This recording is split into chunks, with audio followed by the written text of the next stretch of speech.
Congratulations on the win. How are you feeling? Feel amazing, man. Like dream come true.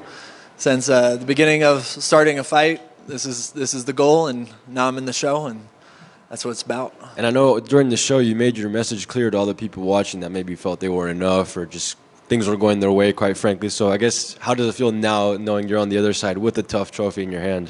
Absolutely. It's a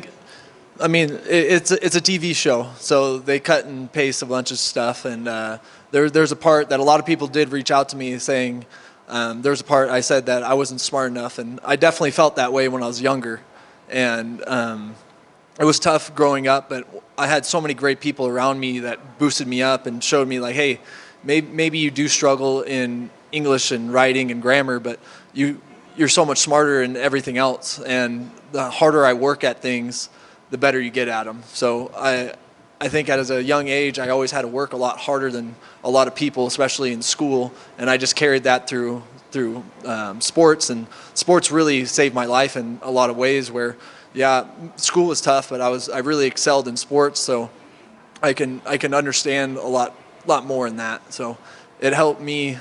One, I had a lot of great people. Two, that struggles in the beginning made me better now.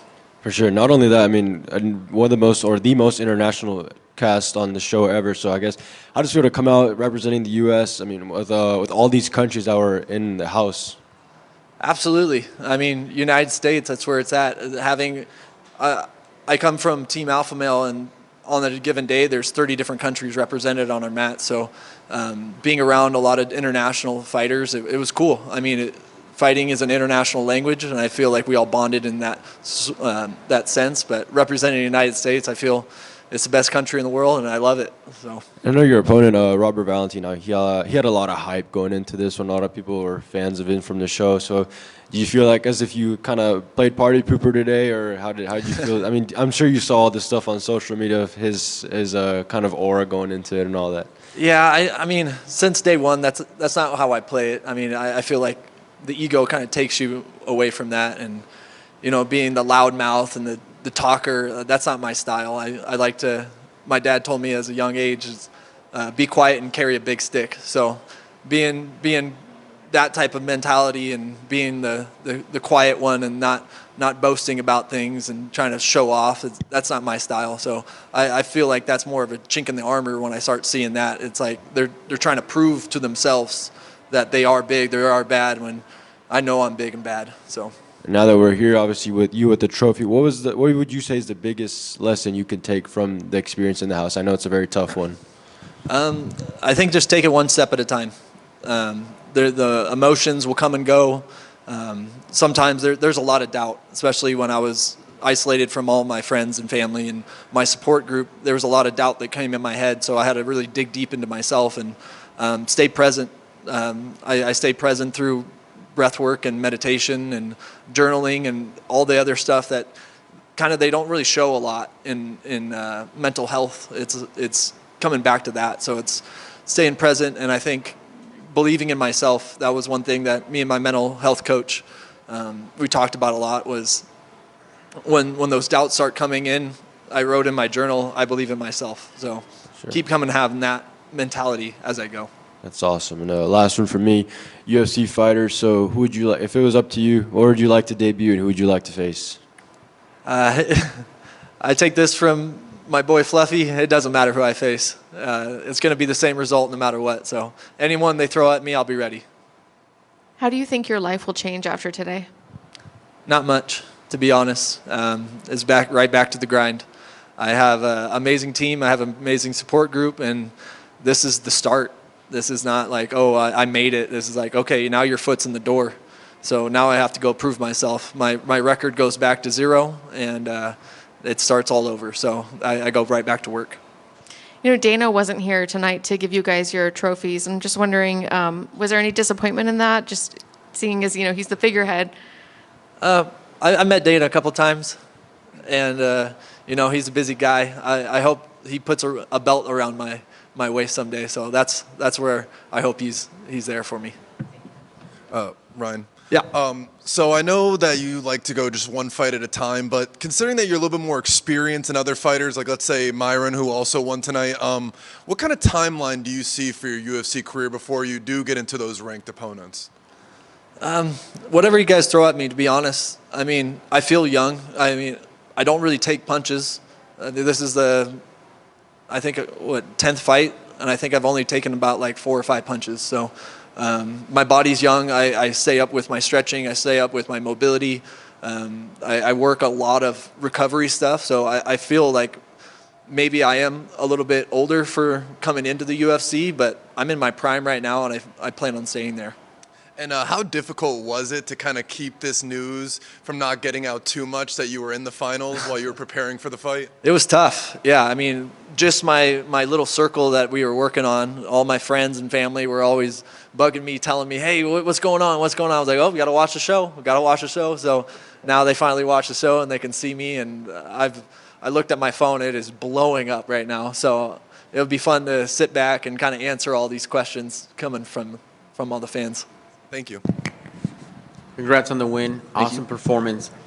It got rough in there. It was like a good dogfight. You know, there's some crazy scrambles, submission attempts. How close were some of those to where you're like, man, I think I just journaled about this. I got to get through this storm. So when I put him in the scarf hold, I heard his arm snap. It went pop, pop, pop, pop. So I thought he was going to be done after that. And he was really tough. We knew he was going to be tough, and he kept fighting through it. So when he was putting on the submissions, they weren't strong submissions because I think he only had one arm. Wow. So when I was underneath, I heard my coaches fight the hands. But to be honest, they weren't tight on my neck. So I'm like, okay, just breathe. You're fine. You're going to get through this. Just keep working here. His legs are going to get tired. And then sure enough, I got on top, and I think the judges gave me that first round because I got on top and landed some elbows. And after that, I saw my coach was like, hey, he's done now. Go get him. And I saw him kind of shake out his arm, like, uh-oh. And that was his right arm. I'm like, perfect. So I came right after him and took him down real fast and got where I know I'm going to be dominant. For sure. And, you know, you beat me to punch on the next question. You see fighters sometimes not mean to. It's just that body language that they'll do like the little bounce, and you're like, oh, someone's tired, or shake out something. And I was wondering, like, man, did they pick up on that? So clearly you knew if I didn't hear those pops, and I didn't just see you shake it out, I got you, right? I just got to stay alive, and I'm gonna put you away in this one. Mm-hmm. I mean, my coaches saw it too. So I have great corners that tell me everything I need to know. They're the eyes and ears that I don't have. So they said, go after them. And that's exactly what I did. That's awesome, man. How surreal is it if you could put it into words and perspective, and just once it's really just all dialed in, this awesome triumph for you that a guy who has been in the Ultimate Fighter, has had his hand raised, was able to go in the same weight class and get that belt, and you were just talking to Michael Bisping. That's right? Well, actually, I mean, I coach Michael Bisping's son, you know. So it's a cool thing. I recruited him at San Francisco State. Circle. Yeah, full circle. So and then I've been constantly talking to him every time one of my teammates and have a fight. So I'm always in their corner talking to Bisping, like, hey, check out their wrestling, because I'm the wrestling corner, and he knows that I was Callum's wrestling coach. So now I get to step on stage and show what I got. That's awesome, man. That is so cool. Thank you for sharing that. Give me your overall assessment of the division. We have a new king. Drake has, defended his belt. A couple up-and-comers. I mean, tonight's main event is in your weight class. Give me just like an opinion analysis. What are you thinking about it? I think they're all tough, man. They should be here, and they're all tough. I think there is a lack of wrestlers. So I think that's where something that I see, and I'm like, okay, maybe that's my avenue, and I can stay in the middleweights and take over with my wrestling. So I think a lot of people are going to have to make up for a lot of lost time on. There's not a lot of D1 wrestlers coming through. So you'll bring back that whole Matt Hughes, George St. Pierre-esque approach to, like, man, I'm gonna put you on this mat and I'm gonna keep you there. Yeah, I think I'm gonna build on my striking. I have amazing striking coaches. I have pretty much everyone I work with is world champions or have coached world champions. So I'm in the best team in the world, and my striking is just gonna get better. And then my wrestling, I have a group of guys from Sacramento. They're from 4 different gyms that we all get together. We call ourselves the Grappling Boys, led by Elliot Kelly, and we're getting it. We're just growing.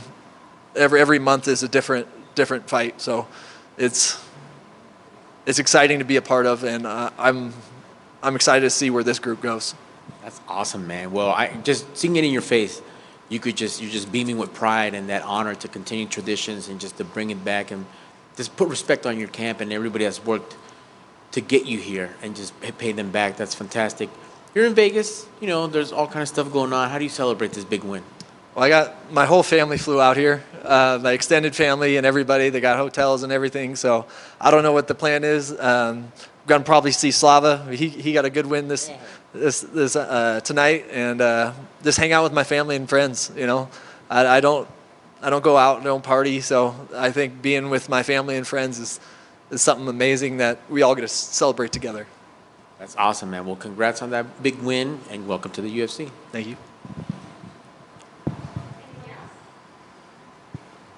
Thank you all.